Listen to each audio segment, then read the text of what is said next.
বনগাঁয় bank ম্যানেজারের সাহায্যে ভুয়ো কোম্পানির নামে অ্যাকাউন্ট খুলে কোটি কোটি টাকা প্রতারণা করা হয়েছে বলে অভিযোগ সামনে এসেছে। একটি দুটি নয়, 23টি ভুয়ো কোম্পানি নামে অ্যাকাউন্ট খোলা হয়েছে বলে অভিযোগ। প্রায় 10 কোটি টাকা হাতানো হয়েছে এইভাবে বলে অভিযোগ সামনে এসেছে। দেশ জুড়ে 204টি সাইবার প্রতারণার মামলা দায়ের। ব্যাংক ম্যানেজার সহ গ্রেফতার 7।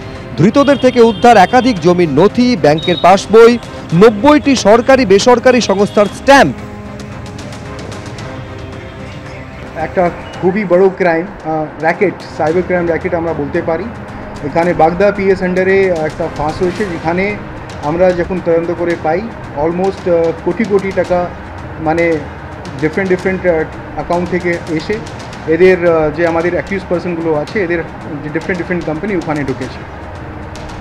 8 তারিখে একটা ইনফরমেশনের ভিত্তিতে আমরা 6টা ডিফারেন্ট টিম বানিয়ে একসঙ্গে আমরা রেড করি। আর রেড করে পরে আমরা কিছু অ্যাকিউজ পার্সন যাদের নাম হচ্ছে সুব্রত মণ্ডল, উদয়ন বিশ্বাস, নবীন বিশ্বাস, দেবব্রত মণ্ডল, নিলয় ঘোষ, সুজয় রয়, এনাকে অ্যারেস্ট করা হয়। ইনভেস্টিগেশন দौरान যে দেখা গেছে कि এনারা বাগদা থানায় সিন্দ্রানি মধ্যে মোট 23টা company, different tax shell company যাকে বলা যায়, যাদের কোনো অফিস নেই, যাদের কোনো ঠিকানা নেই, কিন্তু এনারা 23টা কোম্পানি ডিফারেন্ট জায়গাটা দেখিয়ে ওখানে কোম্পানিটা খুলেছে।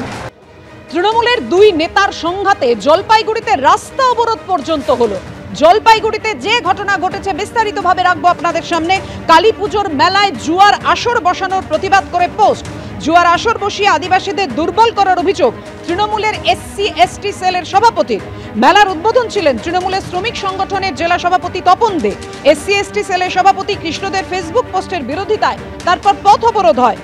অসম মোড়ে জাতীয় সড়ক অবরোধ তপন দের অনুগামীদের। আর 2 নেতার সংঘাতে জলপাইগুড়িতে রাস্তা অবরোধ হলো। এখানে বিশেষ করে সাধারণ শ্রমিক তো শ্রমিক, আদিবাসী যারা খুব অল্প পয়সার মধ্যে কাজ করে সেখানে মেলা লাগাইছে, তার মধ্যে জুয়া। যারা আয়োজক তারা নেতৃত্ব দেয়, রীতিমতনভাবে নেতৃত্ব দেয়। আরেক নেতাকে দেখলাম সেখানে উদ্বোধন করছে। আমার দলের টলের ব্যাপার নেই, এরা আমাদের দলের লোক না। এরা দলের লোক হলে আমাদের জলপাইগুড়ি হাল হতো না। আজকে মমতা বন্দ্যোপাধ্যায় যেভাবে পরিশ্রম করে যাচ্ছে, সম্পূর্ণ জলে ঢেলে দিচ্ছে এরাই, সম্পূর্ণ জল ঢেলে দিচ্ছে এরাই শেষ করে দিচ্ছে। নিজের পকেট ভর্তি করার জন্য জিনিস বলছি। এদের বিরুদ্ধে আমি প্রতিবাদ করছি। আগামী দিন আমার এটা জারি থাকবে।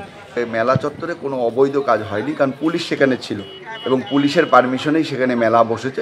আর যারা এসব করছে সোশ্যাল মিডিয়া বা অমুক, আমি মনে করি তারা রাজনৈতিক দেউলিয়াপনা যাকে বলে সেসব করবার জন্য এসব করছে।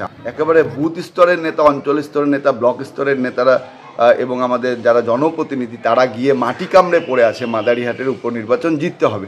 সেখানে কোন নেতা কি বললো আমার তাতে কোনো যায় আসে না, কারণ আমি কোনো অবৈধ কাজও করি না, অবৈধ কাজের সাথে যুক্ত না। সোশ্যাল মিডিয়ায় প্রচার করা হয়েছে যে সেখানে জুয়ার আড্ডা বসে।